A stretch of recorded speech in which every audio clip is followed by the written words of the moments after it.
오늘 우리에게 허락하신 말씀은 여호수아 5장 1절부터 12절 말씀까지인데요. 저희는 2절부터 9절까지 읽겠습니다. 여호수아 5장 2절부터 9절 말씀입니다. 그때에 여호와께서 여호수아에게 이르시되 너는 부싯돌로 칼을 만들어 이스라엘 자손들에게 다시 할례를 행하라 하시매 여호수아가 부싯돌로 칼을 만들어 할례산에서 이스라엘 자손들에게 할례를 행하니라. 여호수아가 할례를 시행한 까닭은 이것이니 애굽에서 나온 모든 백성 중 남자 곧 모든 군사는 애굽에서 나온 후 광야길에서 죽었는데 그 나온 백성은 다 할례를 받았으나 다만 애굽에서 나온 후 광야길에서 난 자는 할례를 받지 못하였음이라. 이스라엘 자손들이 여호와의 음성을 청종하지 아니하므로 여호와께서 그들에게 대하여 맹세하사 그들의 조상들에게 맹세하여 우리에게 주리라 하신 땅 곧 젖과 꿀이 흐르는 땅을 그들이 보지 못하게 하리라 하시매 애굽에서 나온 족속 곧 군사들이 다 멸절하기까지 40년 동안을 광야에서 헤매었더니 그들의 대를 잇게 하신 이 자손에게 여호수아가 할례를 행하였으니 길에서는 그들에게 할례를 행하지 못하였으므로 할례 없는 자가 되었음이었더라. 또 그 모든 백성에게 할례를 행하기를 마침에 백성이 진중 각 처소에 머물며 낫기를 기다릴 때에 여호수아에게 이르시되 내가 오늘 애굽의 수치를 너희에게서 떠나가게 하였다 하셨으므로 그곳 이름을 오늘까지 길갈이라 하셨느니라. 아멘. 출애굽한 이스라엘 백성들은 요단강을 건너야 했습니다. 요단강을 건넌다는 것은 단순한 의미를 넘어 새로운 시작을 뜻합니다. 하나님의 백성으로 새로운 삶을 시작하는 중요한 발걸음이 되기 때문이죠. 그래서 이들은 요단강을 건너 12돌을 세웠습니다. 이 12돌은 하나님의 일하심을 기억할 수 있는 기록과 같습니다. 하나님께서 그들 가운데 어떤 일을 행하셨는지 이 두 돌은 이것을 생생하게 떠올리는 장치와도 같았습니다. 그리고 오늘 본문이죠. 오늘 본문은 이스라엘 백성들이 본격적으로 하나님께서 약속하신 가나안 땅에 들어가기를 위한 준비, 이 준비를 시작하는 장면이 기록되어 있습니다. 여러분, 여기서 준비란 하나님께서 허락하신 가나안 땅을 차지하기 위한 싸움, 전쟁을 말합니다. 여러분, 가나안 땅은 그냥 주어진 땅이 아닙니다. 철저한 대가와 희생을 통해 얻어야 했던 땅이었습니다.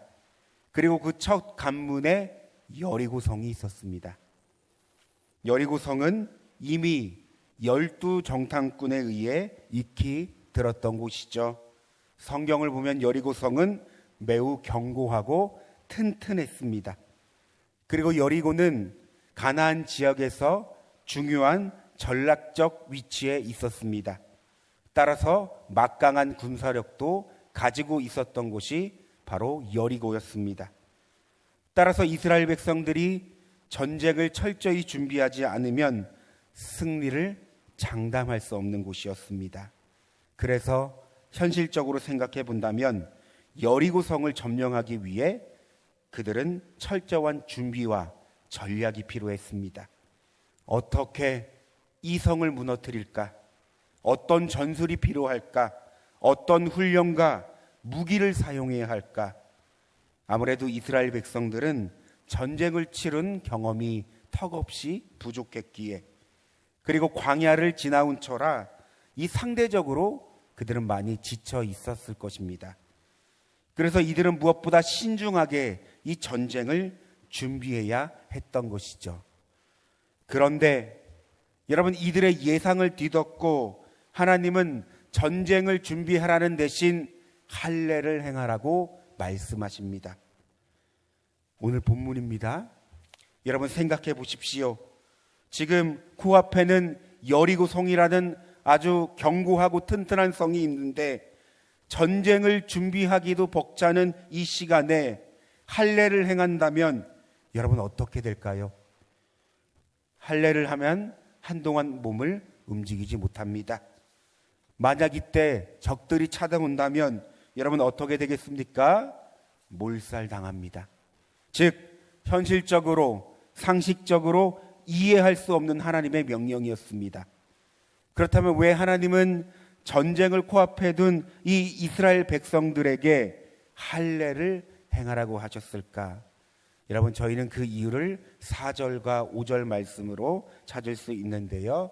우리 4절 5절 함께 읽겠습니다. 여호수아가 할례를 시행한 까닭은 이것이니 애굽에서 나온 모든 백성 중 남자 곧 모든 군사는 애굽에서 나온 후 광야길에서 죽었는데 그 나온 백성은 다 할례를 받았으나 다만 애굽에서 나온 후 광야길에서 난 자는 할례를 받지 못하였음이라. 그 이유는 40년 광야 가운데 여러분 새로운 세대가 출현했기 때문입니다. 바로 광야 2세대입니다. 여러분 그 당시 출애굽한 광야 1세대는 모두 할례를 받았습니다. 그러나 이들은 광야에서 모두 죽었습니다. 그래서 광야에서 태어난 출애굽 2세대가 그들의 뒤를 이어야만 했습니다. 그래서 하나님은 이들에게 할례를 명하신 것입니다. 즉 할례를 통해 그들이 누구인지, 하나님의 거룩한 백성으로 어떤 삶을 살아야 하는지 하나님은 전쟁을 치르기 전에 이것을 가르쳐 주신 것입니다. 여러분 하나님은 이스라엘 백성들이 그동안 의심과 불순종, 불만과 불평, 하나님을 거스르는 옛 과거의 삶을 청산하고 순종과 거룩함을 덧입어 새로운 삶을 향해 나아가길 바라셨던 것입니다. 그래서 여러분 9절 본문을 보십시오. 하나님께서 이 사건을 통해 어떻게 말씀하십니까? 애굽의 수치를 너희에게서 떠나가게 하겠다. 여러분 이 말씀이 주는 의미가 무엇일까요? 이제 너희는 새로운 삶을 살아갈 거야. 나의 언약의 백성으로 삶을 살아가야 해. 내가 너희의 이전 삶은 이미 청산했어. 너희의 삶은 이전과는 같지 않아야 해. 여러분 이 말씀이 주는 의미가 바로 이것입니다. 하나님의 백성으로서의 새로운 삶. 오늘 본문을 정리하자면 이스라엘 백성들에게 중요한 것은 전쟁을 치르는 현실의 문제가 아니었습니다. 이 전쟁의 주관자, 이 전쟁을 이끄시고 그들의 생명을 주관하시는 하나님을 아는 것, 그들이 하나님의 백성이라는 이 정체성을 정확하게 가지고 살아가는 것, 여러분 이것이 그들 가운데 더 중요한 문제였습니다. 오늘 본문을 통해 우리의 삶을 묵상해 봅니다. 여러분 이스라엘 백성들이 하나님의 백성으로서 할례를 받은 것처럼 우리도 마음의 할례를 받았습니다. 하나님은 우리에게 구원의 은혜를 베푸셨습니다. 우리의 마음을 새롭게 변화시켜 주셨습니다. 우리의 옛사람이 십자가에 못 박혀 죽었고 이제는 그리스도 안에서 새 생명을 얻었습니다. 여러분 우리도 마음의 할례를 받기 이전에 이스라엘 백성들처럼 애굽의 종노로 타며 살아갔던 자들입니다. 죄의 종이 되었고 사단의 통치를 받았으며 나를 사랑하고 내가 주인 되고 하나님보다 세상을 사랑했던 자들이 우리입니다. 여러분 그 마음은 너무나 강팍했고 완악했고 선한 것이 없는 우리였습니다. 우리 안에 병든 자화와 거짓된 자화, 죄의식에 사로잡혀 마치 애굽의 수치를 떠안고 살아갔던 자들이 바로 우리였습니다. 그런데 이 존재가 예수 그리스도 안에서 새롭게 변화되었습니다. 하나님의 자녀가 되었고 구원의 은혜를 얻었습니다. 하나님께서 우리 안에 있던 애굽의 수치를 떠나가게 하셨습니다. 여러분, 이 사실을 믿으십니까? 여러분, 이 사실이 우리에게 왜 중요할까요? 바로 구원받은 우리의 정체성이 결국 우리의 삶을 만들기 때문입니다. 마치 이스라엘 백성들이 하나님께서 약속하신 가나안 땅에 들어가 하나님의 언약 백성으로 사는 것처럼 말입니다. 그런데 우리는 생각보다 구원받은 우리의 존재에 대해 민감하게 반응하지 않습니다. 정말 구원받은 삶이 어떤 삶인지, 내가 어떤 은혜를 누리고 있는지, 누려야 하는지, 어떻게 살아가야 하는지, 그래서 어떻게 우리의 존재가 변화되었는지, 그래서 내가 지금 어떤 믿음으로 살아가야 하는지, 우리는 이것에 대해 민감하게 반응하지 않고 알려고 하지 않습니다. 그러니 여러분 어떻습니까? 여전히 우리의 존재가 새롭게 예수 그리스도 안에서 변화되었는데 여전히 우리는 애굽의 수치를 끌어안고 살아갑니다. 나를 살리고 나를 변화시킨 복음의 능력이 어떠한지를 깨닫지 못하기에 여전히 내가 하나님의 자녀가 되었지만, 여전히 내가 구원받았다고 하지만 애굽의 수치를 버리지 못하고 살아갑니다. 그러니 이 삶이 어떠하겠습니까?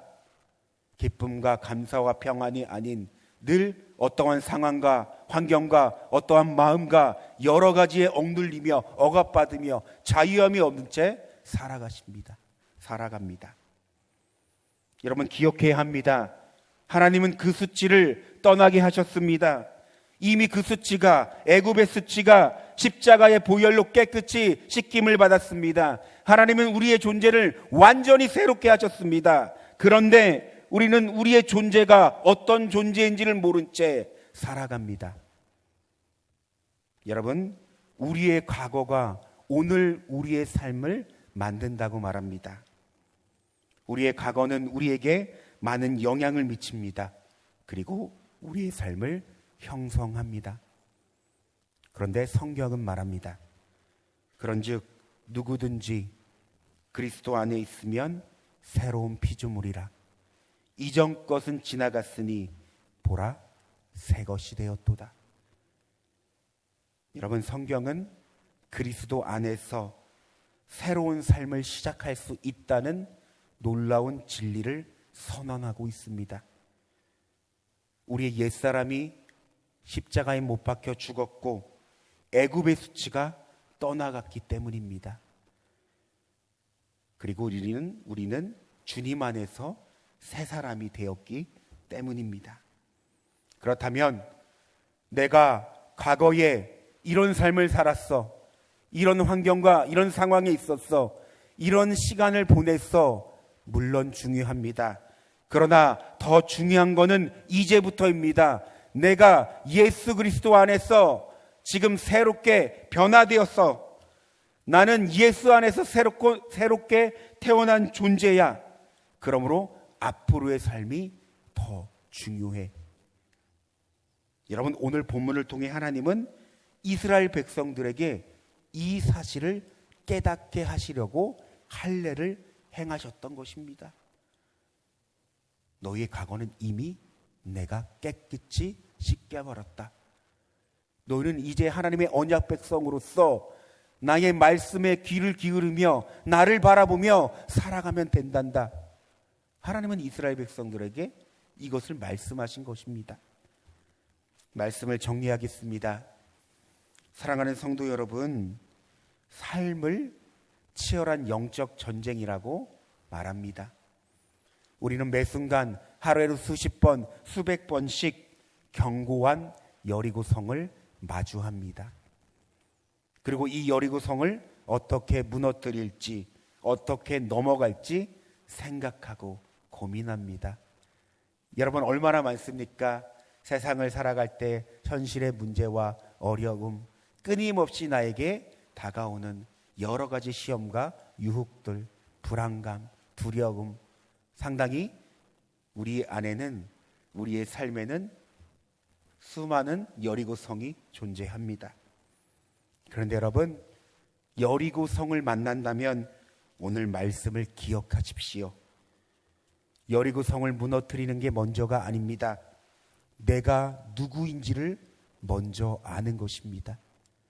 그리스도 안에서 새롭게 변화된 존재, 그러므로 구원받은 하나님의 자녀, 주님이 내 안에 계시고 내가 주님과 연합된 존재로 살아가는 나의 삶. 여러분, 이 복음이 얼마나 우리를 삶 가운데, 여리고 성 가운데 살리고 믿음으로 살아내게 하고 승리하는 삶을 살아가게 하는지 오늘 말씀을 통해 더욱더 깨닫고 경험되길 소망합니다. 여러분, 여리고 성을 무너뜨리는 것은 하나님이 하시는 일입니다. 우리는 그 하나님을 믿고 신뢰하며 바라보면 되는 것입니다. 오늘 함께 기도하길 원하는데요. 두 가지 기도를 함께 나누고 싶습니다. 하나님, 성령께서 우리의 영안을 열어 보게 하시고 듣게 하시고 깨닫게 하여 주셔서 주님 안에서 내가 정확한 정체감을 갖고 살아가게 하소서. 두 번째, 그러므로 예수 안에서 새롭게 태어난 나의 삶이 어떤 삶인지를 더욱더 말씀을 통해 알게 하소서.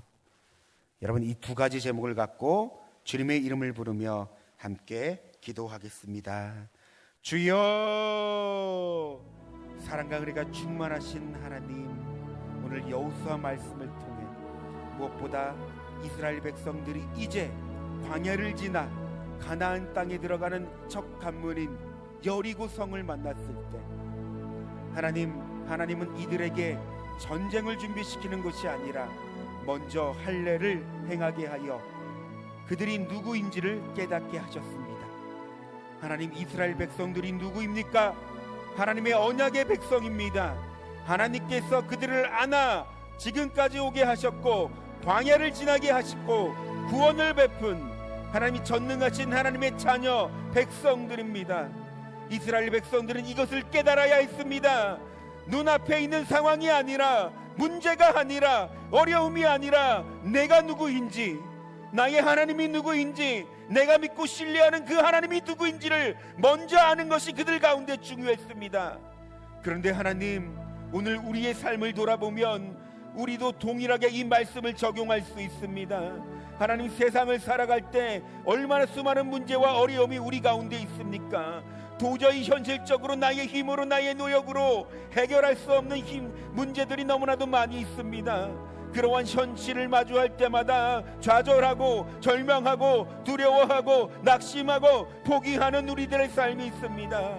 그러나 하나님, 이 문제를, 이 어려움을 어떻게 해결하가, 어떻게 이길까를 먼저 고민하는 것이 아닌 내가 누구인지, 나를 살리는 하나님은 누구인지, 나를 구원하신 하나님은 누구인지를 깨달아 그 하나님께 반응할 수 있는 우리의 삶이 되게 하여 주시옵소서.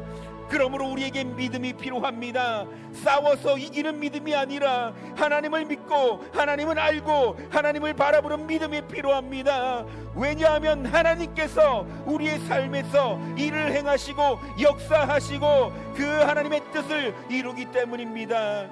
하나님, 오늘 이 시간 더욱더 예수 안에서 내가 누구인지를 알게 하여 주시옵소서. 예수 안에서 새롭게 변화되고 새롭게 태어난 나를 다시 한번 확인하며 나아갈 수 있는 우리의 삶이 될 수 있도록 하나님, 우리의 영안을 열어주시옵소서. 사랑하는 성도님들을 위하여 기도합니다. 오늘 하루의 삶에 수많은 여리고성을 만날 때 하나님, 두려워하지 않게 하소서. 좌절하지 않게 하소서. 절망하지 않게 하소서. 하나님을 바라보게 하소서. 내가 누구인지를 알게 하소서. 내가 누구와 연합되어 살아가는지, 내 안에 누가 있는지, 나와 함께 하시는 분이 누구인지를 기억하며 넉넉히 믿음으로 승리할 수 있는 우리 성도님들의 삶이 될 수 있도록 하나님이 역사하여